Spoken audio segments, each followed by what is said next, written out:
FII म्हणजे foreign institutional investors मोठ्या प्रमाणात भारतातून पळून जातात आहे आणि जे नंबर्स मी तुम्हाला सांगणार आहे ते ऐकून तुम्ही घाबरून जाल. मागच्या फक्त एका महिन्यात FIIsनी भारतीय शेअर मार्केटमध्ये 1,22,000 कोटी रुपये काढून घेतले. आता तुम्ही म्हणाल की हा नंबर किती मोठा, तर कोविड सारख्या सिच्युएशन मध्ये सुद्धा FIIs 60 ते 70 हजार कोटींपेक्षा जास्त पैसा मार्केटमधून कुठल्या महिन्यात काढला आणि हा जो नंबर आहे कोविडच्या महिन्यापेक्षा डबलचा आहे. म्हणजे तुम्ही समजू शकता की परिस्थिती किती भयंकर आहे. आता तुमच्यापैकी भरपूर जण म्हणत असतील की हे युद्धामुळे सुरू आहे, यामुळे सुरू आहे, त्यामुळे सुरू आहे, पण याचं जे मुख्य कारण आहे ते काही वेगळंच आहे. ते मी तुम्हाला आता सांगणार आहे आणि हे कारण ऐकल्यानंतर 99% चान्सेस आहे की तुम्ही सुद्धा FII ची साईड घ्याल. आणि आजच्या या व्हिडिओमध्ये मी तुम्हाला फायनान्सचे काही असे कन्सेप्ट सुद्धा समजून सांगणार आहेत जे कुठल्याही MBA कॉलेजमध्ये कव्हर केल्या जात नाही. नमस्कार, मी प्रसाद तुमचं आजच्या व्हिडिओमध्ये खूप खूप स्वागत करतो. व्हिडिओमध्ये पुढे जाण्याआधी तुम्हाला सांगू इच्छितो की माझं पुस्तक ticket to stock market launch झालेलं आहे, जे स्पेसिफिकली फर्स्ट टाइम इन्व्हेस्टरसाठी लिहिलेलं आहे. तर तुम्ही याला नक्की चेकआउट करा. लिंक याची तुम्हाला खाली Amazon मध्ये मिळून जाईल. आणि सोबतच 18 तारखेला म्हणजे येत्या शनिवारी हा बुक सायनिंगचा इव्हेंट आम्ही ठेवलेला आहे पुण्यामध्ये. तर ऍड्रेस आणि टाइम नोट डाऊन करून ठेवा. आता जे कारण मी तुम्हाला सांगणार आहे त्याआधी तुम्हाला हे सुद्धा सांगू इच्छितो की जे FII भारतीय मार्केटमधून पळून जातात आहे, हे येणाऱ्या महिन्यातही पळून जाणार आहे. आता मी हे एवढं कॉन्फिडेंटली कसं काय बोलतोय तुम्ही ऐकल्यानंतर तुम्ही सुद्धा हेच म्हणाल. हे बघा, आता काही दिवसांआधी RBIचं एक सर्क्युलर आलं आणि या सर्क्युलर मध्ये काय लिहिलेलं आहे, तर इंडियन ऑथराइज्ड डीलर्स म्हणजेच भारतीय ज्या बँका आहेत त्या आता त्यांच्या कुठल्याही क्लायंटला, भारतीय क्लायंट असो की बाहेरचा क्लायंट असो, इंडियन रुपीचे NDF कॉन्ट्रॅक्ट्स विकू शकणार नाही. फक्त डिलिव्हरेबल्स फॉरवर्ड कॉन्ट्रॅक्टच विकू शकतील, ते पण स्ट्रिक्ट कंडिशन सोबत. आता तुम्ही म्हणाल की हे NDF कॉन्ट्रॅक्ट काय असतं, हे तर फार कठीण वाटते काय. एकदम सोप्या भाषेत तुम्हाला समजून सांगतो, ज्याने तुम्हाला पूर्ण FII भारतात कसा पैसा टाकतात ते समजून जाईल. हे बघा, कुठलाही FII भारतात जेव्हा पैसा टाकतो तेव्हा तो डॉलर घेऊन येत नाही. तो पहिले त्याच्या डॉलरला रुपीमध्ये कन्वर्ट करतो. मग रुपीमध्ये कन्वर्ट केल्यानंतर तो पैसा शेअर मार्केटमध्ये इन्व्हेस्ट करतो. जसं फॉर एक्झाम्पल वर्षाच्या सुरुवातीला लेट्स से की $1 म्हणजे 90 रुपये आहे आणि एका FII ला भारतीय शेअर मार्केटमध्ये $1,000 इन्व्हेस्ट करायचे, $1,000 इन्व्हेस्ट करायचे. तर 90च्या रेटने किती रुपये होतात, $1,000 इज इक्वल टू 90,000 रुपीज. आता वर्षाच्या अखेरीपर्यंत हे 90,000 रुपये होतात 1,00,000 रुपये.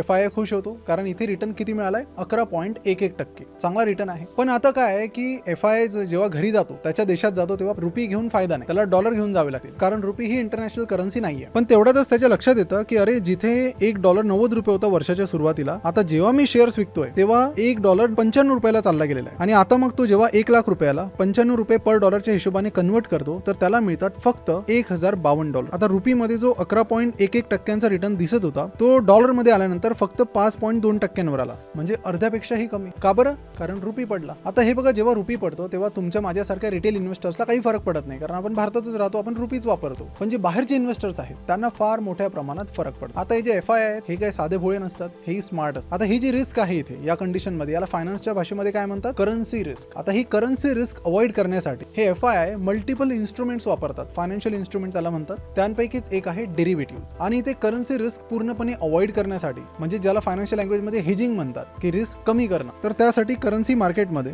एक डेरिव्हेटिव्ह इन्स्ट्रुमेंट फार मोठ्या प्रमाणात यूज केलं जातं, ज्याचं नाव आहे NDF, ज्याबद्दल मी तुम्हाला सुरुवातीला सांगितलं. NDF चा फुल फॉर्म आहे नॉन डिलिव्हरेबल्स फॉरवर्ड. आता NDF काय असतात, तर हे एक over the counter cash only forward contract आहे, ज्याचा use FIIs currency risk hedge करण्यासाठी करतात. आता हे काम कसं करतं हे समजून घेणं फार इंटरेस्टिंग आहे, कारण यामुळे त्या FII ची रिस्क कमी होऊन जाते एकदम. व्हिडिओमध्ये पुढे जाण्याची एक इम्पॉर्टंट गोष्ट तुम्हाला सांगू इच्छितो की सध्या मार्केट फार पडलेलं आहे आणि अशा मार्केटमध्ये जे रिटेल इन्व्हेस्टर्स असतात ते फार घाबरून जातात. पण हाच टाइम व्हॅल्यू इन्व्हेस्टर्ससाठी फार मोठी ऑपॉर्च्युनिटी घेऊन येतो. जर तुम्ही बरोबर रिसर्च करून इन्व्हेस्ट केलं तर अशा डाऊन मार्केटच्या फेजमध्ये तुम्ही मोठ्या प्रमाणात लॉंग टर्म वेल्थ बनवू शकता. पण प्रॉब्लेम हा आहे की बऱ्याच जणांकडे रिसर्च करण्यासाठी वेळच नसतो आणि याच प्रॉब्लेमला सॉल्व्ह करण्यासाठी आम्ही लॉन्च केला आहे इकाशी प्रो. इकाशी प्रो मध्ये रिसर्चचं काम आमचं आणि इन्व्हेस्टिंगचं डिसिजन घ्यायचं काम तुमचं. इथे दर महिन्याला आम्ही तुमच्यासाठी एक वेल रिसर्च स्टॉक्स आयडेंटिफाय करतो आणि जर कुठल्या महिन्यात मार्केट फार जास्त पडलं असेल तर त्या महिन्यात आम्ही तुम्हाला 2 स्टॉक्स सुद्धा शेअर करतो. यामुळे तुमची इन्व्हेस्टिंगची जी प्रोसेस आहे ती खूप सोपी होऊन जाते. आणि हो, आम्ही सेबी रजिस्टर्ड रिसर्च अनालिस्ट आहोत. जर तुम्हाला वेळ वाचवायचा आहे आणि रिसर्चचं काम एक्सपर्टच्या हातात सोपवायचं आहे तर इकाशी प्रो तुमच्यासाठी आहे. या कम्युनिटीमध्ये 2 प्लॅन्स आहेत. पहिला आहे 6 महिन्याचा प्लॅन,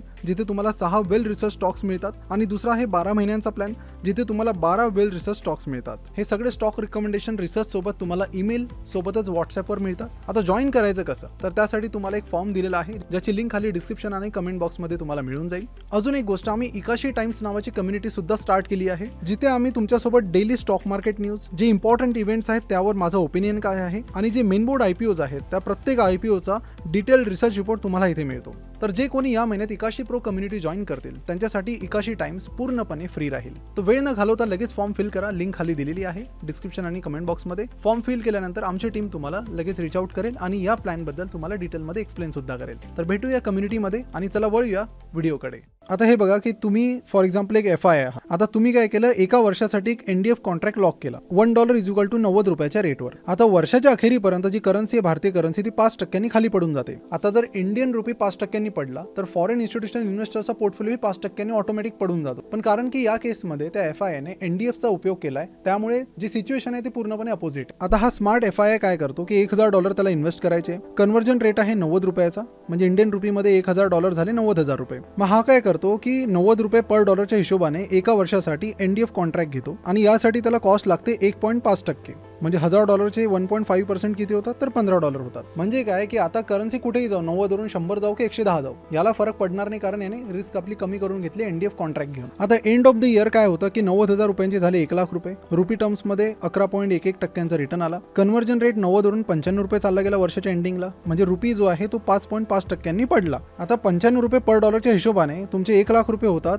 $1052. पण कारण की त्या FI ने NDFचा उपयोग केलाय त्यामुळे हा जो 5.5% रुपी करन्सी घसरली आहे ते 5.5% त्याला डायरेक्ट मिळून जात. म्हणजे काय की ही रिस्क झिरो होऊन जात. आता आधीच्या केसमध्ये फक्त $1052 प्रॉफिट होता, पण या केसमध्ये 5.5% जो रुपी फॉल आहे तो तुम्हाला परत मिळालाय. पण सोबतच त्या FI ला एक फीस पण द्यावी लागली या बदल्यामध्ये. किती? 1.5%. मग $1000चे 1.5% किती होतात तर $15. तर आधी NDF नसताना त्या FI चा जो प्रॉफिट होता तो $1052 होता, पण इथे NDF वापरल्यामुळे तो प्रॉफिट आलेला आहे $1052. म्हणजे जिथे आधी फक्त 5.4% प्रॉफिट होता तिथे आता प्रॉफिट झालाय 9.3%. म्हणजे सरळ 4% प्रॉफिट वाढला का? फक्त NDF यूज केल्यामुळे. तर NDF एक इन्शुरन्स सारखं काम करतं आणि भारतामध्ये जेवढेही FI इन्व्हेस्ट करतात ते सगळे हे NDF वापरतात. NDF ला आपण समजून घेतलं काय आहे. आता येऊया मेन मुद्द्यावर की FI एवढ्या मोठ्या प्रमाणात भारतीय शेअर मार्केटमधून का पळून जातात. हे बघा, FI पहिलेच घाबरलेले. AI मुळे वाट लागलेली IT सेक्टरची. व्हॅल्युएशन्स इंडियन मार्केटमध्ये थोडे जास्त आहेत. त्यात डॉलर स्ट्रॉंग होतोय, रुपी वीक होतोय आणि बाकी 50 भानगडी आहेत, टॅक्सेशन वगैरे म्हणा. आणि त्यात हा वॉर सुरू झाला त्यामुळे आणखी डोकेदुखी वाढली आणि यातच मग ओव्हरऑल जे फॉरेन इन्स्टिट्यूशनल इन्व्हेस्टर्स आहेत ते मागच्या कित्येक महिन्यांपासून मार्केटमधून पळून जातात आहे. आणि हे पण एक मेन कारण आहे की मागच्या 1.5 वर्षांमध्ये भारतीय शेअर मार्केटने 0% रिटर्न दिलेला. त्यातच आला RBIचा हा सर्क्युलर. आता या सर्क्युलरमुळे काय झालं की पहिले सिंगापूरमध्ये खूप साऱ्या बँक्स NDF ऑफर करत होत्या. त्यात सिटी बँक असेल, स्टँडर्ड चार्टर्ड असेल, HSBC असेल आणि भरपूर भारतीय बँकांच्या ज्या ब्रँचेस सिंगापूरमध्ये आहेत, स्टेट बँकेची ब्रँच असेल किंवा बाकी ब्रँचेस आहेत, त्या सिंगापूरहून पर्टिक्युलरली NDF इन्स्ट्रुमेंट विकायचे FI ला. कॉम्पिटिशन होती तर रेटही चांगला होता आणि जवळपास 1.5% प्रीमियम NDF इन्स्ट्रुमेंटवर लागायचं. म्हणजे $1000ची FI ची इन्व्हेस्टमेंट असेल तर $15 कॉस्ट त्याला लागायची आणि ती त्याला परवडायची की त्याला माहिती की रुपी मे बी 4-5% पडणार आहे, तर मला 1.5% कॉस्ट गेली तर काही एवढा फरक पडत नाही. पण आता काय की RBI ने सांगितले की भारतीय बँक्सचा पत्ता कट, फक्त फॉरेन बँक्सच NDF विकू शकतील. आता यामुळे काय की बँक्स कमी झाल्या,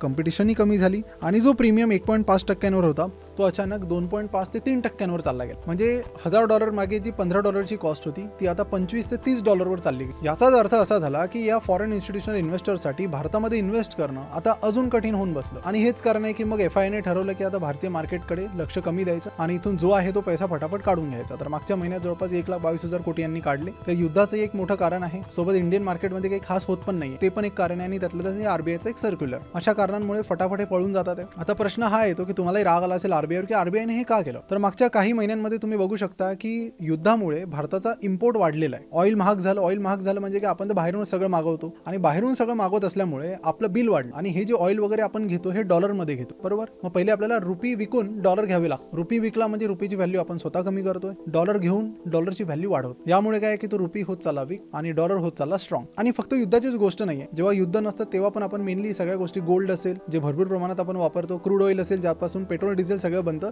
हे सगळं आपण बाहेरूनच मागवतो. त्यामुळे आपलं इम्पोर्ट बिल ऑलरेडी जास्तच असतं आणि युद्धामुळे हे जे बिलमध्ये अचानक वाढ झाली त्यामुळे रुपी फटाफट पडायला लागला. मग आता RBIचं काम आहे की बघ काहीतरी मध्ये जायचं आणि हा रुपी फॉल यायला थांबवायचं. आता थांबवण्यासाठी पहिले तर त्यांनी फार मोठ्या प्रमाणात स्वतः रुपी खरेदी केली. जी करन्सी तुम्ही खरेदी कराल त्याची डिमांड वाढेल. आता रुपी ही इंटरनॅशनल करन्सी नाही, त्यामुळे बाहेरचे देश काही रुपी खरेदी करत नाही. ते रुपी एकदम पर्टिक्युलर इन्स्टन्सेसला यूज करतात की भारतातून त्यांना काही विकत घ्यायचं असेल, इम्पोर्ट करायचं असेल भारतातून तर ते रुपी घेतील. पण भारत काही एवढं जास्त काही गोष्टी एक्सपोर्ट करतच नाही कोणाला, त्यामुळे तो पण पण काही नाही.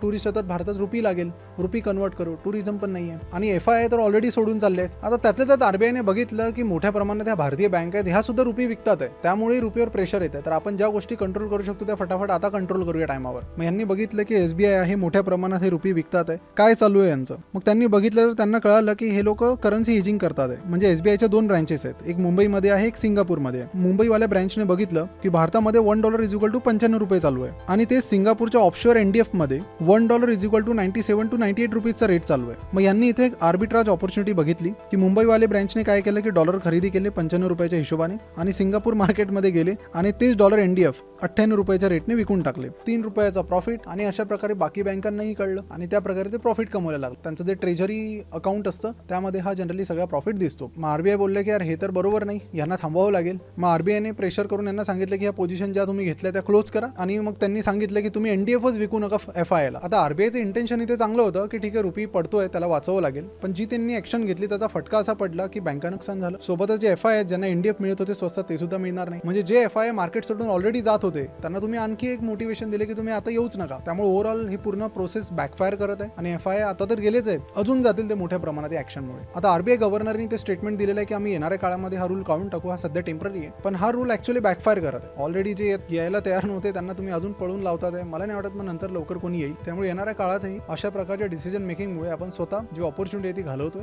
आता हे प्रकरण तुम्ही सगळं समजून घेतलं. आता तुम्ही मला सांगा की FIIच्या जागी तुम्ही असते तर तुम्ही काय केलं असतं. त्यांना दोष देऊन काही अर्थ नाही. भरपूर प्रॉब्लेम्स आपले इंटरनली ते आपल्याला सॉल्व्ह करावे लागतील. तर सध्या इथेच थांबूया. चॅनल नक्की सबस्क्राईब करून ठेवा, केलं नसेल तर मराठीमध्ये कॉम्प्लेक्स फायनान्शियल टॉपिक आणि स्टॉक मार्केट आपण इथे समजून घेणार आहोत एकदम सोप्या भाषेमध्ये. कोणीही इथून शेअर मार्केट एक्सपर्ट बनू शकतं, अशा प्रकारचं नॉलेज आपण इथे डिटेलमध्ये शेअर करणार आहोत. तर कुठेही जाऊ नका, भेटूया पुढच्या व्हिडिओमध्ये. आणि हो, जाता जाता इकाशी प्रो कम्युनिटी जरूर चेकआउट करा.